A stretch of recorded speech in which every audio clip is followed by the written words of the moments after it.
Oh, we're live. Oh, no pressure. Hey everyone, welcome, welcome. I'm Mia Voss from the Mia Connect. You're watching the Mia Connect Power Chat, and we are live in Vegas, in downtown Vegas. How cool is this thing? It's actually heart-shaped. Oh, it is, isn't it? Listen, so we are live at the Inspire Theater in downtown Vegas. We have not been to the Strip. We went to the Strip a little bit. We did go to Caesars and did a show, a food and booze show at Carmine's yesterday. Still full, by the way. Who's still full? Ladies? Full. Everybody. It was a full day. I had a food hangover. We do have a food hangover, Coma. Do you know who this is, by the way? Aww. Lynn Abate Johnson. We've been talking and been friends since October 13th of 2013. We got our first IRL. It's been we look a little like we're a little into each other. We are smitten. Not that that's a bad thing. No? No, not at all. So, yay, so the What If Conference just started. This is Felicia Rateliff. You may have seen her. You know, you saw her on the show last week. How are you doing? I'm great. Everything's kicked off. We've already had our first speaker. We did. Ian Adair, he spoke on, oh my goodness. Ian, what did you talk about? What he's if, here and he can, teacher he diversity. can come tell you, but yeah. He is. We've already gotten started. We have 20 speakers today. We have 6 breakout sessions where everyone can collaborate and talk about the questions and then create action from that, so that we're not just taking in information, but we're actually going out and doing things about what we heard and what's going on, and just collaborate. It's just really awesome. It's so good. What did you say last week was crowdsourcing curiosity? Crowdsourcing curiosity. So which is so much fun too. So the questions, range from, what if the teachers were more diverse? Ian and I are going to actually talk about what if volunteering weren't just for the holidays, which is going to be fun. What are some of the other what if questions? So many. You've caught me off guard. We have a whole. we're gonna loop follow, it in here. At hashtag #WhatIfVegas, and you can follow the conversation on Twitter, and then you'll be able to see as they are happening what people are talking about in the questions. There's one interesting one that Jason's going to do. It's what if we're all in recovery? Yeah. After the last 2 days, for Vegas. I think I need to. My liver's been a little bit like, you need to pump your brakes, sister. And he's a doctor, so he can talk about that. Yes. I can't wait to see him too. So that's our question. All right. Thank you. I'm gonna go do my job. It's gonna be a good day. So definitely listen. If you guys can't see her in the stream, I have producer Rain Dell that's helping me out today. So I want to give you a little hand. Thank you, girlfriend. It's good to see you. Thank you. It's your birthday. So she's helping out so that I can focus on this. So I think I'm going to do a couple of quick comments, and I'm going to have them. We're going to slide that door shut because it's a little loud up in here, and I want to just say hi to the Bat real quick. I definitely have Dave Pipe. My Sussex Dragon is in the house. Thank you, Kim. She says, smitten kittens. Yeah, Kim Armstrong, it is like that for sure. This is a great quote from Tony Velasquez, and hi, brother. What happens in Vegas stays on my social media. You get that right. So we've had to, we're behaving, but, there's definitely, there's been a little running around, and that's been fun too. Cameron, my snake guy, hopefully he can join in. He had a call, but he doesn't want to miss Vegas. Candy says, I need to toss some coins in the slot machines for her. Hashtag getting to be a millionaire. I love that one. Twinsy Dawn is in the audience. Is she going to watch? Aw, heck yeah. And any other comments you see in there, Rain, I need to pull in? I know Sherilyn's here. She says, you look amazeballs in red. Thank you, girlfriend. I'm super excited about your hangout today. I just like amazeballs. And we've got Shannon Hernandez. He's saying Bra Vegas. Bra Vegas, that's right. Viva Bra Vegas. And Alina Bellometti. Hi, Alina. Yes. Yeah, I think she's in Spain.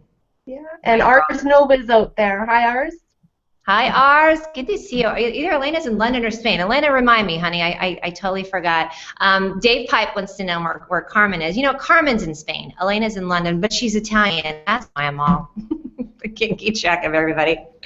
So listen, here's what's really cool, you guys. Yeah, we are live, and it's at the Inspire Theater. So this is downtown Vegas, and I'm going to have Kim from the Downtown Project come in and speak here in a few minutes and talk about it. It really is cool, you guys. So it's Fremont Street, and then they've done this container park. I didn't post any pictures, but it is seriously the coolest thing. It's all these containers kind of stacked on one another, this really beautiful open area. Here's a cool thing I didn't realize. realize I would love so much rain, is Vegas at Christmas time. Yeah. How cool is Vegas at Christmas time? Here, come on in here. Like, because you saw like all the decorations Christmas and everything. trees and- Yes. Yeah, yes.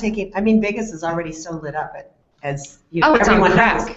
But then on Christmas, It's amazing. It's even more That is beautiful. amazeballs. So you look up amazeballs, you're gonna see pictures of that. Hey, so tell us though, you are here with your family. You're here Yep. with Nikita and Nicole. I brought my crew. She brought her crew Yeah. of it.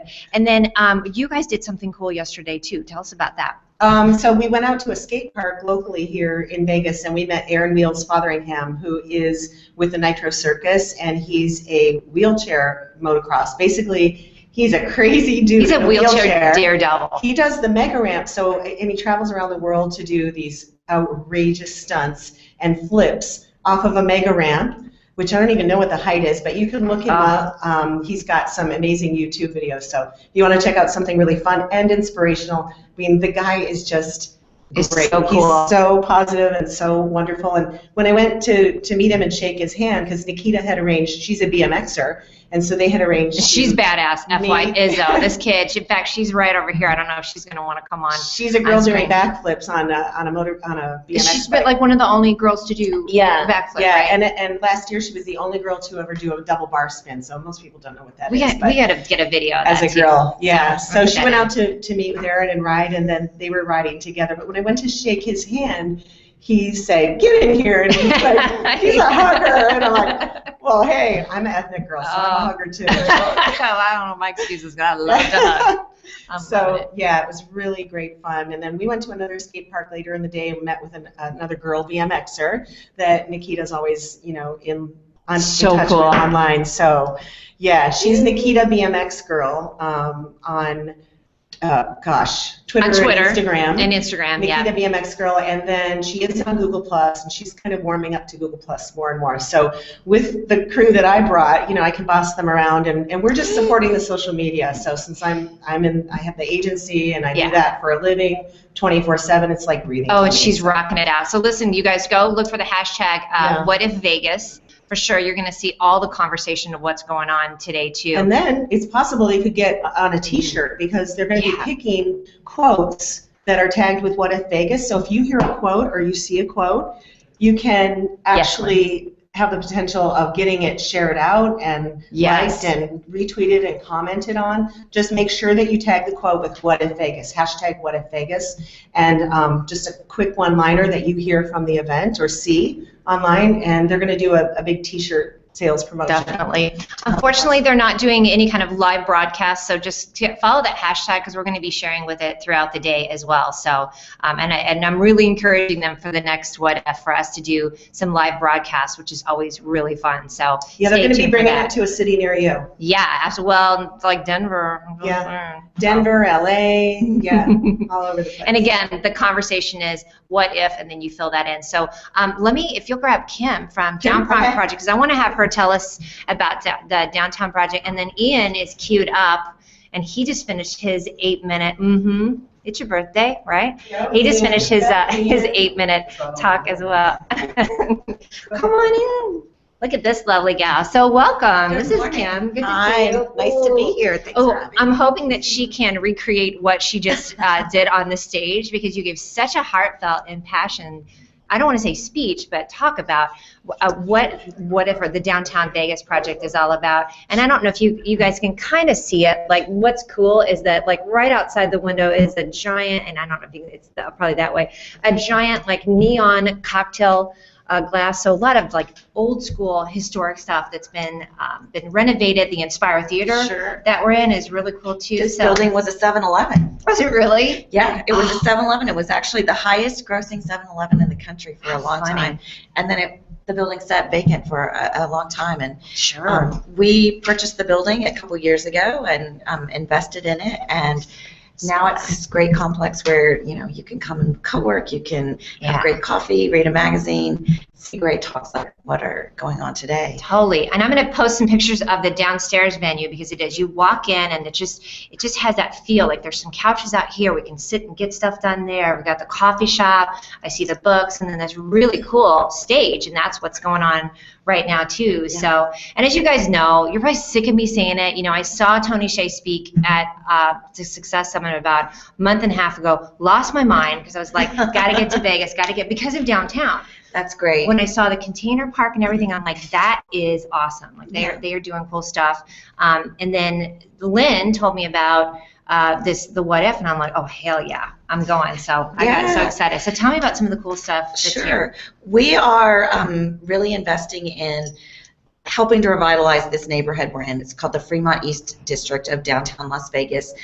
Where we are right now was really an old school heart of the city years ago, and just a couple of blocks from here was a JCPenney's and a Sears and places that people would go with their families. And Las Vegas really grew very rapidly in a very, very condensed period of time. And with that came, shopping malls and suburban sprawl, and all of that activity moved out of the heart of our city. And so Downtown Project is an investment in helping to revitalize this neighborhood and really recapture that environment in a city where so much of what's been built is for people who come here to visit and leave. And then only stay on the Strip. Unfortunately, that really how it was kind of built, is that everybody's like, no. I mean, maybe Henderson, maybe some of the outlying that people have been going to. And then, so for those of you who don't know, Zappos actually is here, and Tony Hsieh does such a great job of building up the Downtown Project, and what he saw is like, people thought he was crazy, right? Well, people probably still do. He is a little crazy, but in all the best ways.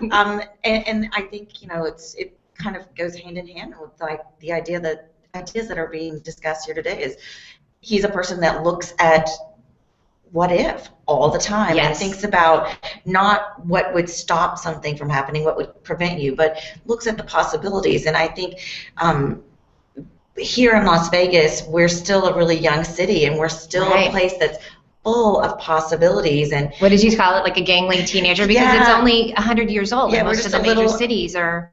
We're only a little over 100 years old as a city, and so we still have an opportunity to have a real impact on who we are as a city and who we want to be, and what kind of history we want to write for ourselves. So I'm really lucky. I've lived here in Las Vegas for 20 years, and this is to be a part of rethinking how we live here is such an extraordinary opportunity. Very cool. All right, so let's talk about you then.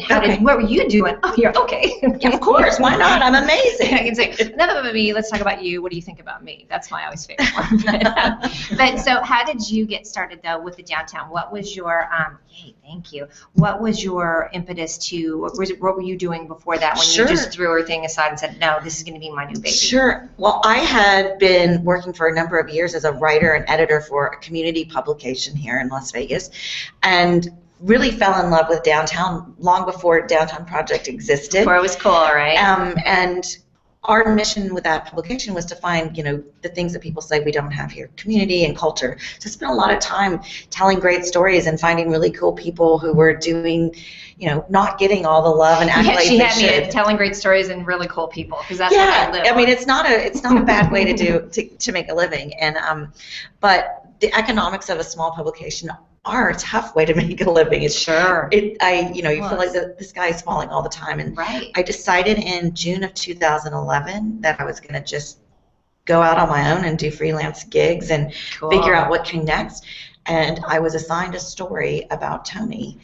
And he had just moved downtown, and there were only a few sticky notes on the now famous wall of sticky notes, as I call it. And Downtown Project was just sort of an idea. And I was lucky enough to be able to spend a lot of time with him and some of the people that he works with. And a few weeks later, got an email saying, "Hey, would you like to come and talk about what we're going to do?" And and so that's we talk about serendipity. That was a really serendipitous sort of opportunity. And so I've been here since the beginning. There are like Nice. 4 or 5 of us sitting in I always say working out of a bedroom, which sounds a little suspect. Right. It was set up as a conference room, and we just had some ideas, and to be able to see those ideas come to life and be able to share those stories, which is what I'm lucky enough to get to do in my role, and really get to, what we do is help other people fulfill their dreams. By investing in entrepreneurs, you have the opportunity to see people take their ideas and bring them to life. Man. And how much of a dream job is that, you guys? It doesn't everybody suck, pop in girls there and and there's the finding the dream job, and then there's the watching everybody, like just being the bolstering everybody up around you. So we've got everything from I know Zubin Dumania. I had met him last month, so he has the Turntable Health, which is Health. a membership model primary care facility that we've invested in. It's a great place. Everybody goes. You can see your doctor as much as you want, and everyone has a health coach who will text you and ask if you worked out. So cool. He's so you can lie if you want to. Some days you do, some days you don't. And we've invested in 52 small businesses over the last 3 years, just over 100 tech startups. And through those investments and the companies that we actually own and operate, places like Container Park, we've created 987 jobs at the list. So in a city that was really hurt by the economic downturn, to be able to see people get back to work and totally crazy. I know you guys were the first to get hit and somewhat the last to recover. It's been a long, slow recovery here, but you can feel. You start to feel it, and I think as much as that downturn was bad, it also gave, I think, the people who live here an opportunity to really put aside things that maybe weren't as important and really focus on what does matter. And Las Vegas was a city that was founded by people who were on their way somewhere else. We were, people came to get water on their way to California. And I think it really stayed a city that was, people came here, they were going to make some money and go back to where they were from. And now it's different. People want to be connected to the place that they live. And so as bad as that was, I think there's always good in everything, and that really perfect storm of an opportunity for So it's pretty amazing. I love it. So we're going to go to Downtown Project. Is that the website? DowntownProject.com. You can learn all about what we're doing and see the companies we've invested in and the businesses we operate. And come see us in downtown Las Vegas. I can't encourage you enough. I can't either, because it is cool. It's really not the Las Vegas you think you know. And I need to go to Face Donuts. That's going to be my stuff. Oh my gosh, you have to go. I'm still getting over Carmen yesterday, but I can't not go in there. I did go to Bochu Sushi. The boys, I was a lost, hangry Coloradan when I walked in there, and they hooked me up. I was hungry and tired, and they hooked it up. So you guys, please go check that out. So thank you so much. Oh, it was my pleasure. Thanks a lot for having me. It's going to be a good day. Have a great day. I love it. Now I'm going to bring up Ian, you guys, because he's been waiting. Ian was the first one. He had the first question today. And we riffed on each other last night in a good way, because I was originally going to, look at him, he's like, is this good? Chase. What camera am I looking at? You're going to look right up there. So, and you can see how this is going to go. Gotcha. So we met last night. We were talking about your question, and my question was going to be, but I decided to sort of forego the 8 minutes to really showcase everybody else. But my question, and I asked it of you last night, and we started talking, was what if volunteering were not just at the holidays? And then I realized what you do, and you're like, yeah, welcome to my world, because you've also worked with Boys and Girls Club. You're now the executive director of the Martinez Foundation. So this is Ian Adair. Wow, yeah, asking a question like that is so important, especially when we talk to nonprofits all over the country, because we have needs 24 hours a day, 7 days a week, 12 months out of the year. 12 months, not 12 a month 12 and months out of the year, not 10 and a half months out of the year. It's one of those things where there's such a need, and people start to think about what they're doing at the end of the year, and whether that's tax purpose related, whether that's just the holidays, you start thinking more altruistically and start thinking about other people. Sure. It's one of those things that we deal with all the time in the nonprofit world. No matter what service of the nonprofit industry you're in, if it's kids, if it's animals, if it's diseases, no matter what it is, that's right. We're all looking, and we need so many volunteers, but it is hard. Yes. When you have such an influx. What did we talk about last night? We were sort of joking that when you were with another organization that somebody just drove up with like their truck that they cleaned out their garage, And then we're kind of pissy when they weren't all excited that they were donating a bunch of, lids that don't match on Tupperware. Like, what am I going to do with that? So, there's a cognizance people need to have of what the need is. I always love it. I've seen some lists that people put out when they're like, what's really needed at shelters? And they'll list like, everything from diapers, tampons, deodorant. And so I love when people can get an idea that it is, don't dump your junk, but think positively about what, have a very definitive thought process and what can help whatever organization you choose to support. I think nonprofits have been a lot more proactive in what their needs are, because we were for so long just getting everything. We don't all need everything. Sometimes if there's something in your basement or in your garage and it's been there for a few years, you got to really think about where that needs to go and not where you think it needs to go. And we all have these amazing needs and these amazing populations we serve. And so it is hard to turn anybody away who's actually, in their heart thinking they're doing the right thing. But maybe you can refer them to maybe where something needs to go. So we have to be proactive as a nonprofit community and say, here are our needs, and if you can help within those set defined needs, we'll take any help that you can. Yes, yeah, and I think it's an education for everyone too. Yes, of not just been like, oh, I'm helping, and why aren't you grateful for it? So that was the other what if question I was thinking about is, what if you chose something, if you got a beat in on a cause or a specific organization and said, I'm championing you. That was a hard word to say. Championing you all year. That was my what if question too. What do you feel about that? That'd be, and I think nonprofits are actually looking for more. And actually, the nonprofit community and the charitable community has gone more to people saying, I want to give all my time here. Yes. Because we're not just looking for, a lot of people think we're just looking for donations or we're looking for investments. We're looking for people's time, which I feel is more valuable. Time is money, and it really is. What did we say last night? Weren't you saying that, like, why wouldn't companies say, I'm giving this much, I'm giving this many, donating this many man hours instead of $1? Right, and there really is no dollar amount on the amount of time you get, because if you get people's time and you get their commitment, you're also getting their network of people they work with. Because they're going to go back and tell who they work with. They're going to go back and put it on Facebook where they volunteer. They're going to go back and tweet about it, and that's what you want. They're actually become a whole separate arm of marketing, a whole separate arm of public relations for you, and you can't put an ROI on it. And so the best thing when you have people willing to champion your cause and you can get them engaged and get them interactive, you're probably going to end up having them for a lot longer than the 1 year that they're saying they're going to give to you. That's right. And that's the end goal for all nonprofits, to have people there supporting them for life. That's a great thing, though, and you've been in this industry for a long time, right? Yes. In the nonprofit world. About 20 years. So you've seen it before social media. Right? So think about how much easier it is now, because and I know for myself, I was telling you about one of the organizations, you guys have heard me talk about Going Home Animal Rescue, and that's been a great thing to educate people, because a lot of times, especially, we were talking about the black or white either or thing, that people think, oh God, I need to give just so much or nothing at all. Right. And so I've been able to use social media, and that's what I'm thinking is so great about social media. People tweet pictures or look where I'm at doing cool stuff, It's the best. When you talk about pre-social media, you're talking about phone book before Facebook, you're talking about flyers before Instagram, and you're talking about shout-outs, at a party before Twitter. It's something now where every platform you're involved in, every platform, every network you have, every community you have, every audience you have, now can benefit whatever it is you're doing. You have an opportunity to share whatever your charitable focus is with the world, and that is, like I said before, a nonprofit organization cannot put an ROI on your willingness to share. Ambassadors, like having all these different ambassadors, right. Of the different things. So what's some advice you want to give to our audience out there? Because they're from all over the place. So. Audience out there all over the world, and I know it's that time of year where we're talking about just don't give, just don't donate, just don't volunteer during the holidays, but think about right now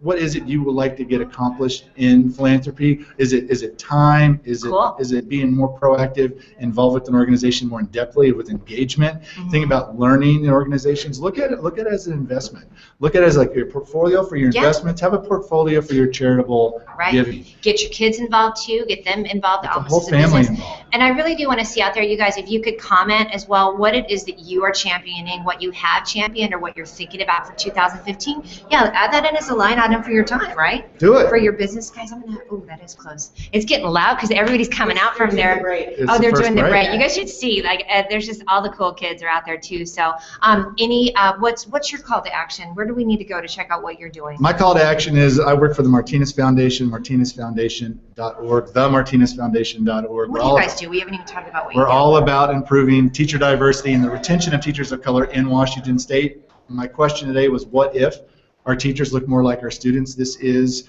an issue that is obviously across the country. Sure. The number of teachers of color, the percentage is so low compared to the vast number of students of color in our country. Totally. This isn't no longer an educational issue. This is a social justice and a civil rights issue. We want to make sure that all students have the opportunity to see a teacher of color at some point in their K-12 academic career. Totally, yeah. So students can find a way to relate to a teacher culturally, relate to and get to know a teacher on a different level, and they feel comfortable in the classroom. Yeah. And that's what our whole mission's all about. And he is on point, you guys. You see how he didn't stutter for a second. He's on it, I know it. like white on rice. Thank you darling. so much for the And opportunity I'm sorry for I your missed. community. I know I'm going to be able to watch your talk later because I had to come up here. So yay! It And we're was- going to post his information in here too. Thank you so much. Yay, thank this is so you. much fun. Another hug again on camera. Yeah, he's I still love my wife. Thank you very much. It's 2 hugs. Just saying. All right, guys. Hey, Rain, do you have any comments you want me to pull up there? Oh, Robin said she thought that was an awesome question to ask about what if we were championing all year when getting involved with a nonprofit. Mel, hey, girl. She said, you go, girl. Do your thing in Vegas. What else do you have in there, darling? Got Kim Armstrong. Yeah. And where is she? Where'd she go? Oh, she says, I got it. Both you ladies are living the dream. Great people, good stories. Hashtag friends share. I love it. And Red Dave, I always have to pull up one of Dave's. Hi, Robin Holland. It's not too early over on this side. There's definitely rum in my coffee. Dawn Swig. I thought Dave always lets us know what he's eating and drinking. It's so funny that way. Kirsten Hancock, Kirsten, I always mispronounce your name, darling. I'm sorry. School's out for my little ones. So she says, hey, saying hi to Dawn. So if we don't have anything else, I'm going to pull up another guest. Lynn, who do you want me to? Hi, Jenny Vance. Come on in. Look at, I have a Post-it note. I have you helping me, and I've got a producer over on this side too. So How are you? Good. How are you doing? Thanks for having me. You too. Let's talk about you. What you doing? Did you speak already? I did. Okay, we spoke did. right after Ian. And here's so- what's kind of cool. I am going to pan around so you guys can see. So yeah, see the little fishbowl, and then there's people outside. Don't even try and hide because I'm not on you. And by the way, that is Nikita. That is our little BMX gal, in case you missed it. And then what's cool, it's off right now, but during the presentations, because it's the break, we did have everything popping up there. Slides inside. up there. So tell me what your what if question was. My what if question was, what if sales prospecting was more predictable? Oh, please. That's a mouthful. Yes, no, I love it. All Everyone's right. favorite thing is sales prospecting, right? Right, and our biggest nightmare, and the people that love sales are great at it, and the ones that don't, we just want to do, not sell it. Mhm. So tell me how you got that inspiration. Well, I mean, our business lead generation, we are a lead generation company, so we've had the opportunity to run programs for so many different What's your startups. company Lead Gen, Leadgen, Lead Gen. Okay. And really, I've become so passionate about it because I've seen how much these early indicators can be for market readiness. Sure. And they really should be some of the most important things being discussed in the boardroom. But unfortunately, a lot of companies treat it like an afterthought. They And- do. It's a way down line item, right? Yep. And Yeah. say, let's just hire some college kids and throw them on the phones, and we'll Sure. give them a little bit of training, maybe a couple hours, and expect them to be successful, and then get frustrated when they aren't. And, Right. and then ultimately, the businesses are planning everything just based on where they see revenue coming in, which is important. Sure. But what about the 10,000 calls that it took to get that generated? And So it sounds like you're also getting that it's that people understand what your product is, and so the lead generation is going to be people Mhm. that are actually somebody that would believe in the product and believe in the company instead of throwing 10,000 calls against the wall and seeing what sticks. yeah, absolutely. And it's not just about lead gen. I mean, I couldn't do this business if I wasn't so passionate about it. And whether companies are hiring their staff internally or whether they're working with an outsourced partner, it's the thought process behind it, that it's treated as an afterthought investment. It's not treated as something that has to have a lot of structured process or strategy behind it. Sure. And that's really kind of what I talked about. I shared a story about having had the opportunity to land on an aircraft carrier. And Seriously? Yeah. That's awesome. And observe flight operations on the ship and how every tiny little detail was done with a structured process. Sure. And when you look at the size and scope of our U.S. military and Navy and what we're able to accomplish, and start to see that it's because those tactics are treated as just as strategic as some complex maneuver with a pilot. Right, right. What a great analogy too. Yeah. That, especially for boys, and be like, oh, you're talking.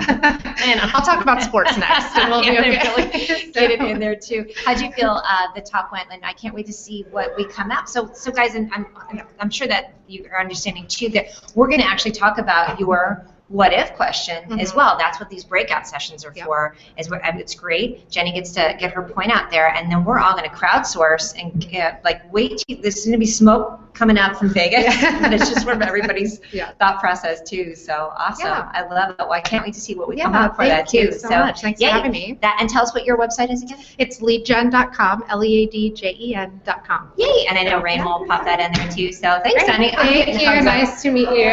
With everybody. It's the holidays. I know. Oh, I'm like that year round. Speaking all year round. Next up, I have, look at this little number coming around the thing. I got lined up. I'm going to objectify Jenny. I'm going to objectify this one. Hello, dear. How are you doing? And he's got this fun little shirt on. Hi, how are you? Hey, Kimberly. Nice to meet you. Okay, awesome. And we're gonna, bring it. Oh, this is so fun. Like, you guys, we've lined up out the door. People just coming in the fishbowl too. So, all right. So we got Lead Gen that's up there. Okay, what do you do? What do you know? I spit game. That's what I do. I spit game. It's not a good thing to say when you're a psychologist, but that's essentially what I do. So I have a bunch of letters behind my name that says it's okay to listen to me. That's what I do. Don't feel bad if you're so fast. Actually, I'm former professional athlete turned professional psychologist, and it started out with sports psychology and working with athletes, but on the way to getting your clinical hours and getting licensed, the funny thing is they don't quite put you in the Chargers or Padres locker room, and that was fine. So I actually was able to do some really good work with kids and adults dealing with the nitty-gritty of psychology, the depression, the anxiety. And then once I was licensed, I was able to break free again and apply not only the clinical stuff, but then my business background, my sports background, and really help people. A trifecta. Yeah, really help people excel. So I plugged myself back into the bicycle world, the BMX world, and was able to help a few guys and girls get to the Olympics and succeed and do that thing. And then it turned out that had some different calls coming in the office, from executives or companies. that was able to do a few trainings with some luxury car brands. So it's really, so become once quite you kind of open it up, it sounds like everything. Quite the hustle. Yeah, started coming to you too. All right, so tell me a little bit more about sports psychology. So you mentioned it's the anxiety and things like that. Talk to me a little bit more about that. So sports psychology. It's interesting. Within the field, it's turning more into performance psychology. Okay. But sports psychology, at the end of the day, especially at an elite level, everyone is at the same level. So really, it's splitting hairs once you're at that final point, the final play, you're on the gate for the main event, that kind of thing. Sure. And a lot of times it's the athletes that get in their own way of their own success. Oh, I'm sure. I mean, our heads get in the way as business people, in relationships, the whole thing. You can't shut your head off. And professionally, as an athlete, as a student, it's all about skill development. And that's great. The thing is, though, I like to say, let's work on instinct development because you have the prerequisite skill. Otherwise, you wouldn't be there in the first place. Right. You'll learn those anyway. It's actually, how do we turn our brain off so that we can do what we're trained to do? So, and then there's all this stuff about flow and mindfulness, and all of that goes into play. Yes. So the fun part about working with all these people is getting into a company or even individually, figuring out their magical formula, working with them to figure out their magical sauce, their secret sauce. That's right. And it's got to be different for everyone, even though it could be the same sport or whatever the vehicle is. Everybody is different. Whatever's got them to it, whatever their skill set is, right? So you have to correct. And that's where there's kind of a boutique piece of what I do, which is. The misnomer about sports psychology is, and a lot of coaches come to me, or parents, or whomever, and they just want the fix. I was like, well, if you want the fix, don't come to me. Yeah, so unfortunately, because I just want that person to focus on X. Well, maybe that's the problem. They're only focused on this, or maybe they're.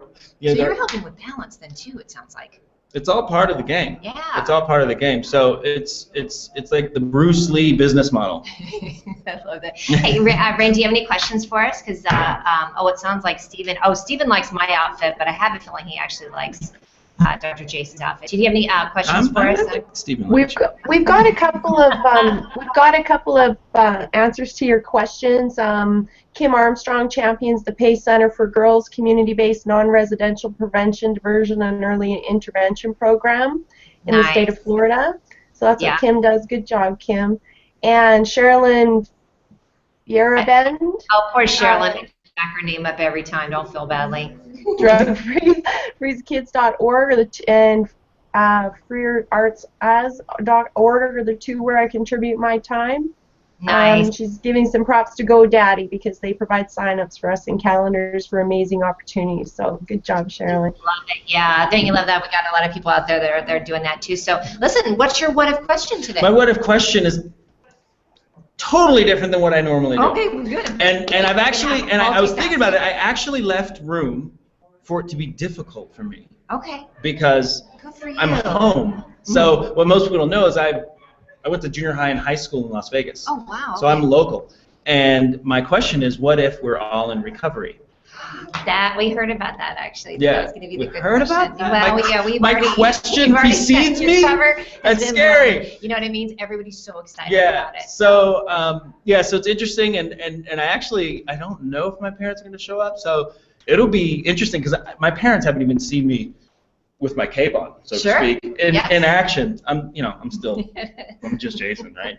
But anyways, so That's gonna be awesome. it'll be interesting to experience this with everyone as well. And it sounds like when you're going to be sharing something, and you dug deep on this one as well with this question, right? I dug pretty deep. I went through a yoga phase earlier in the year, so it was part of my vulnerability experiment, right? I wanted to put my own stuff to the test from a mental standpoint. And but you know what? That's the great thing too. Right? Exactly. When you've been helping so many other people and digging into their stuff, now you've probably gotten let me take a look at what's going on. Yeah, we always look at our stuff, and even Dr. Irwin's coming on in a few minutes, and he's going to talk about belief. We actually work together on a lot of things, but he's going to talk about belief and core beliefs, limiting beliefs. So and that's the deal. It's shifting that perspective. Altering maybe a bias, or even just examining that bias that you may have, and those slight little shifts in percentage points make huge differences exponentially down the line. So, I'm hoping to practice what I preach. This is like what we would call in the business calling the process. That's what it is. Well, and don't forget, you're going to give your what if talk, and then we're going to work on it. So yeah, you're in it. Hug it out. All right, hug it out. Thank you so much. Yeah, thank you. I can't wait to see Appreciate that today. it. That's going to be awesome. So yay, this is a good group. Yay, thanks. All right, who's up next? Because we are just lining them all up. Did you have anything else? Do we need to pop in with anything? Richard Clarkson is watching. Thank you. Cameron Young is here. Oh, look at who's here. One Great Life. Phil, darling, I wish you were here. Love you to death. All good. Anything else, Rain? That's it for now, I think. I'm taking pictures of you while we go. Yay, thank you. And listen, you guys, this is Mark Rowland that's here with me. And if you have any questions as we're going through it, I'm going to try and find that. And then after the show's done, too, I needed to get, hey, Lynn, will you find out what Jason's, whatever his call, and you can follow Jason at Real Dr. J. Rich. RealDrJRICH. So, and he's on Google Plus. Yeah, so we're gonna give him some Google Plus to love too. So, hey, let's talk about you. Why? Well, my hands are cold, so keep holding my hands. It's a cold room. It's cold in here. I'll give you my jacket. Oh, he's got an accent. Yeah. I just got that. I love accents. I'm sorry. Where's mine from? I have a lot of coffee. Keep talking. Let me hear. I'm half English, half Australian. Oh, see, it's a hybrid accent. I would have never gotten that. All right, let's talk about you. So, what are you doing here? What's your what if question? Tell us about you. So I live in Vegas now. And Okay. I run a company called Rocketeer, which helps all of Tony Hsieh's investments. I am so excited. I talked to Kim earlier this week, and I know, yes, and our Kimberly, so I'm so excited. So tell us, I mean, you guys, we've already talked with Kim with Downtown Project, so yes, so, and it's ROC, right? How do you spell your company? ROCETER. So Sorry. Rocketeer without a K. Because return on capital and return on community are the two most important things that we work on. Now, can you, are you also real big on the collision thing? Can we talk about that, of like the colliding and all that? So tell us about Rocketeer, because it's very instrumental in what's going on in this neighborhood. It is. So Rocketeer's mission is to unleash the potential of the ecosystem. So the ecosystem here being Tony Hsieh's investment ecosystem. Yes. We also can work with government ecosystems or corporate ecosystems, but right now we're focused on the ecosystem of Tony Hsieh's investments, which there's 165 companies inside of that ecosystem. Right. So it's like our community that we work on. Yes. So we're trying to unleash the community, help everyone be self-actualized, help everyone be happy, right, but at the same time increase return on capital as well. So it's got a plan. Cash. I love that. Now, did you handpick these companies, or how did they? No, we had nothing this? to do with the picking of the companies inside of the ecosystem. Okay. We're just paid to help. You're just like, now you got all your little hens and chicks all running around, and said, hey, you're bringing them together. So the Downtown Project has the Vegas Tech Fund, which is a $50 million fund that's invested in a whole ton of tech investments. There's also the Small Business Fund, which again, another $50 million invested in places like this that we're in right now, plus coffee shops, restaurants, art galleries, and then we have the school, then we have Turntable Health as well. So right. So like an education field, there's a health field, there's innovation, creativity. Which truly is the ecosystem that you need, because you need all these different things. If you don't have the specific parts, it isn't an ecosystem, because there's something that's lacking in that. So we take a very systemic view. I was lucky enough to study system dynamics at MIT in Boston and loved it. So you're not very smart, are you? So I MIT, really? So I did, just really interested in looking at the interrelationships and the sort of the knock-on effects and the cause and effect and of a system at a system level. Gotcha. All right, your body's a system, and I'm sure if I just kind of took out your liver, it would not probably operate as well as it's operating right now. The last 2 days, the liver's probably off by itself. Like, listen, you knock that off, so it is. We look at a community ecosystem. Like, what do you need? Yes. I mean, what do you think you need to make a community a success?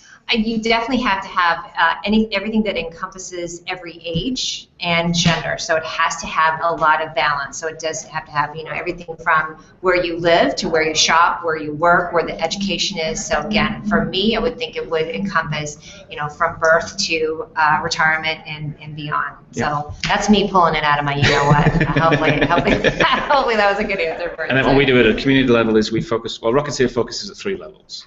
So the human level, so the Mia level. How can we help you to be the fullest flourishing, self-actualized version of you that you can possibly be? I love that. Fully flourishing, self-actualized possible person that I could be. Yes, please. Then you may work in a team, okay, in a company. So then we want to also help your team or your company be the best version of itself that it can be. And then your team is inside of an ecosystem. Right. So then we want the ecosystem to be the best that it can be as well. Right. So Rocketeer focuses on 3 levels: the human level, the team level, and the community level. Which it really is. So it's not just siloed. I use that a lot too, that it's not just you or you and your company. It's then that's the best that it can be, and then that's contributing to the community around it. Because just imagine how amazing you would be, even more amazing than what you are now, if you were fully self-actualized. And then imagine if everyone in your team was fully self-actualized. And then imagine if everyone in your community was fully self-actualized. Yep. And then the extension of that is imagine what the world would be like if the world was fully self-actualized. Now, can you talk about some of the challenges that you have too? What's one of your challenges? Time. And that's drops the mic. Well, we have 165 companies that we help, and there's full-time in our team. Gotcha. We have access to a whole bunch of what we call cloud rocketeers as well, that are just What's it called? Cloud rocketeers. Cloud So we have ground rocketeers, which are work for Rocketeer, that are based here in Las Vegas at the moment. But then we have hundreds and hundreds of cloud rocketeers, people that came through the Downtown Project that just love to be involved. They want to help in some way, and we try and help them to help the teams. So they donate maybe 1 hour a month, and we just connect them. So we do it like a dating service. We have a matchmaking service. Plus, it's a cool phrase. Are they from all over the place? Yeah, all over the world. Okay. So it sounds like I can segue and say, what can we ask our audience if they wanted to get involved? Like, what are you looking for? Let's say I'm in Denver, and I don't know if you heard earlier, I've been so fascinated with this project when I saw Tony Hsieh speak in Boulder in October, and if you guys have heard me joke, I look like a court stenographer. I was writing. I'm like, gotta get to Vegas, gotta have arrows, and then Lynn lets me know about this conference, and I knew it was in downtown Vegas. I'm like, that's it, I have to go. So what, like for me, or for somebody that's in Denver, like what are you looking for, what we could do? Well, we look for anyone that has a skill in something. I like talking to cool people all day. That's my skill. Talking to cool people about cool shit. So what we do is we look for, I guess what we do within our community here, we say, what skills do you need? What are you lacking? What are some areas that you could Sure. do better at, either from a coaching, a mentoring, or a training point of view? Yeah. So we have a comment team as well, so we do coaching, mentoring, training. Okay. So that's what we're trained in. Everyone on the team has got 20 years plus experience in a field that we believe is important for the community to get supported. But then the Cloud Rocketeer is literally, I mean, we're just trying to find out from people what skill are you, what thing are you passionate about, what thing are you skilled at. We have an API that we link into LinkedIn, so we literally suck in all the data from LinkedIn and say, these are all the things that other people in the world have said that you're good at, that you've been endorsed at. So that's like a list of skills that you may have. And then we look at the need of the community and we try and match them, but we don't just match them based on skill. It's matched based on chemistry as well. So like a personality. It's a dating service. Exactly. There's got to be a personality match. Because you may have the skill that I need, but if I really don't like you, then I'm just not going to listen. Yeah, I'm not going to want to work with you. Yeah, like time. But then it's money. not just about relationship, because you may be someone I really, really like, but if you're not skilled at what I need, then again, that doesn't work either. But that, that sounds like it's facing some good truths of like, we need to get stuff done, so let's face what's going to work best. Yeah. Do you think, are there any models out there like you in other cities? There's similar things to what we do, but we haven't seen anything that's the perfect match. Because there's nothing really in the world that's a perfect match to the Downtown Project. No. We're looking to be the community glue that helps everyone sort of stick together and help everybody. So I love it that, it's got a little bit kind of like a bit of an incubator, a bit of an accelerator, a bit of a self-help group. Totally. We've all been trained with Tony Robbins in terms of coaching, so we're at that level of coaching as well. So that's interesting. I like that. And then we've all got the skill set. So I've spent 20 years in business. All my teammates have spent 20 years doing something, whether it be tech, whether it be marketing, whether it be business development, strategy, blah, blah, blah. I love the Now, let me ask you, are you guys looking to at least take the model and then have other cities use that model as well? Yeah, well, our target customer is either an investment ecosystem, so someone like Tony who's got a lot of money that's investing in lots of companies that wants to create that community feel where they all help each other. Yes. And that's where the exponential growth comes in. So an investment, it could just be in the individual, or it could be a portfolio, like an investment fund that want to do that. So that's one of our customers. The second one is governments. So there's a whole bunch of governments in the US right now that's looking to create some sort of an entrepreneurial ecosystem within their geographic area. Yes. So that's a target for us.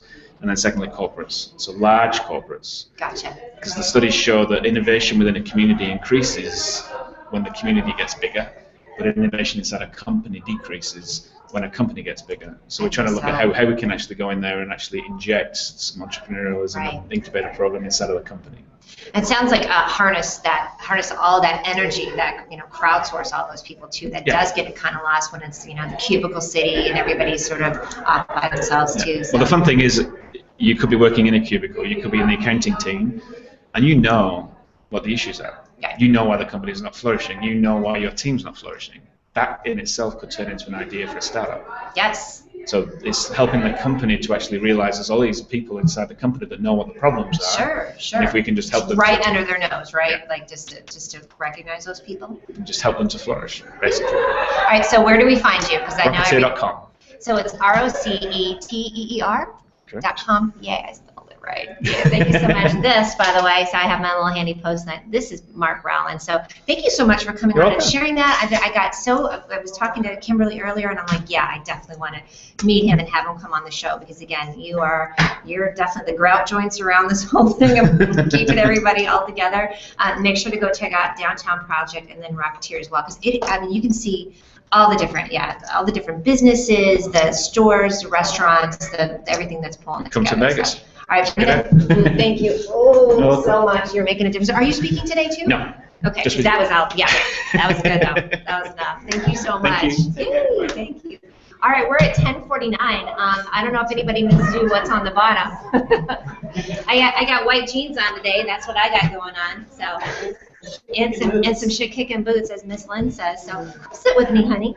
Hi. Let's talk about you. Let's talk about, enough about me. Let's talk about you. What do you think of me? That's the best thing ever. We got our cool shades on. What? No. Yes, we do. Yes, absolutely. All right, what do we have comment-wise? Because I'm sure everybody's so excited to see Miss Lynn, too.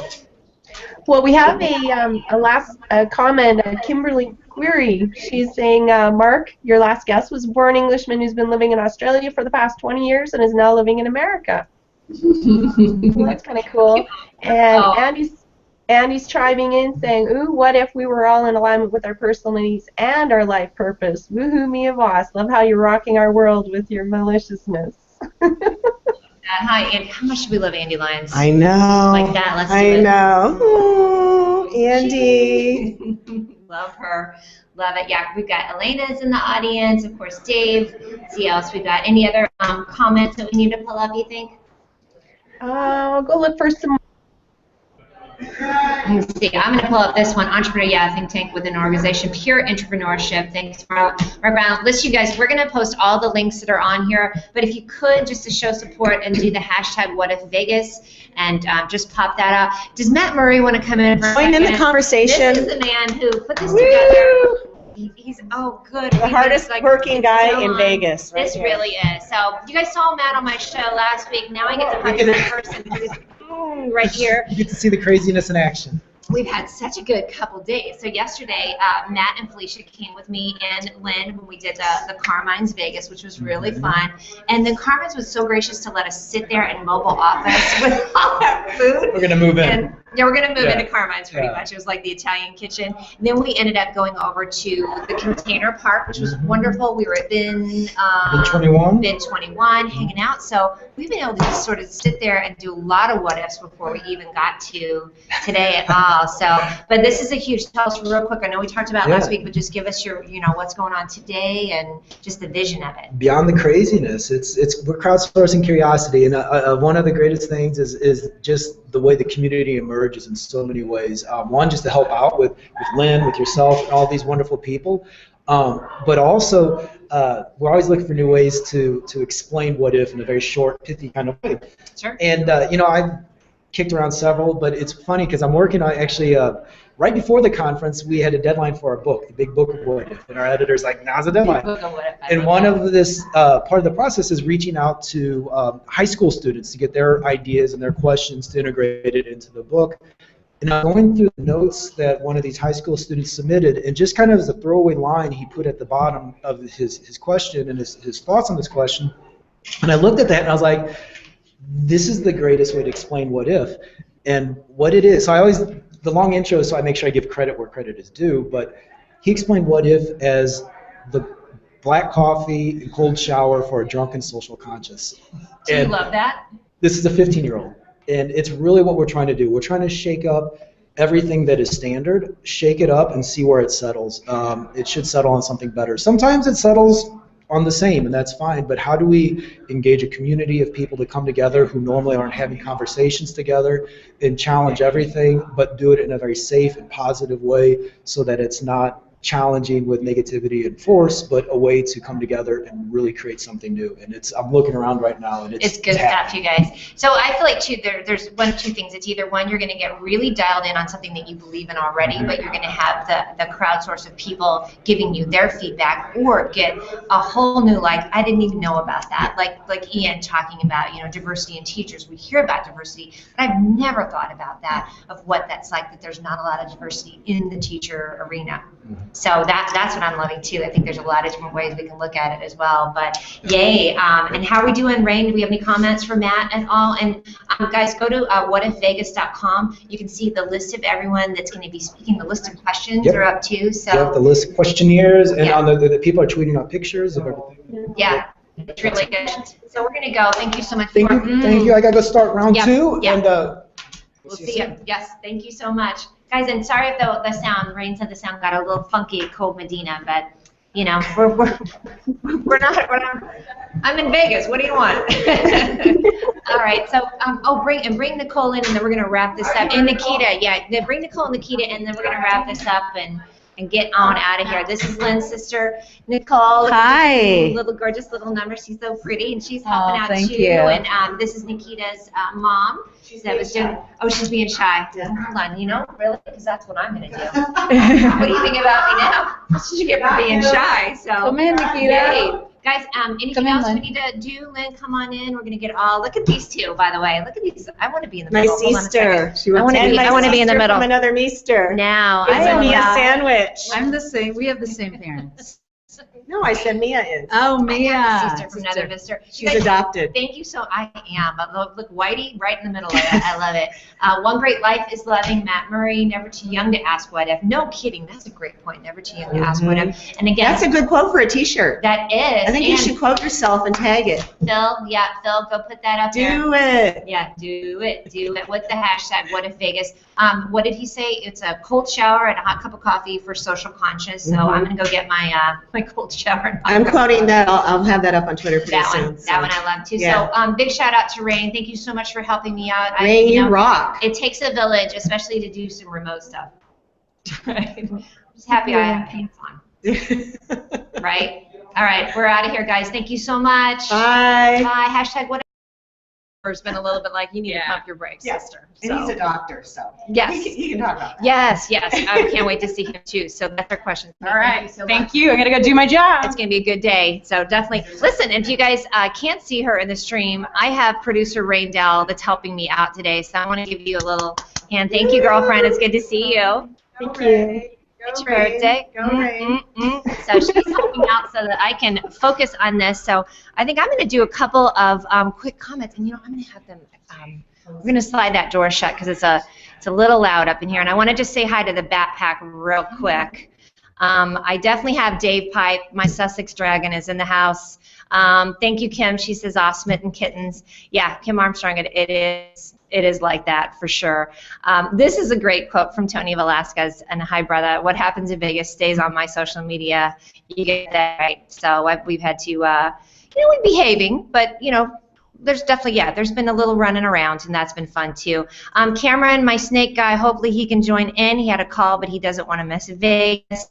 Candy says, I need to toss some coins in the slot machines for her. Hashtag getting to be a million. Speaker. We did. And Adair, he spoke on, oh my goodness. Ian, what did you talk about? What He's if here and he can. Teacher He diversity? can come tell you, but yeah, He is. we've already gotten started. We have 20 speakers today. We have 6 breakout sessions where everyone can collaborate and talk about the questions and then create action from that, so that we're not just taking in information, but we're actually going out and doing things about what we heard and what's going on, and just collaborate. It's just really awesome. It's so good. What So I'm did so you glad say that last you're here. week was crowdsourcing curiosity? Crowdsourcing curiosity. Which is so much fun too. So the questions, range from, what if the teachers were more diverse? Ian and I are going to actually talk about what if volunteering weren't just for the holidays, which is going to be fun. What are some of the other what if questions? Oh, so many. You've caught me off guard. We have a whole. we're gonna loop follow it in here. at hashtag What If Vegas, and you can follow the conversation on Twitter, and then you'll be able to see as they are happening what people are talking about in the questions. There's one interesting one that Jason's going to do. It's what if we're all in recovery? Yeah. After the last 2 days, appropriate for Vegas. I think I need to. I have my liver. Oh, we're live.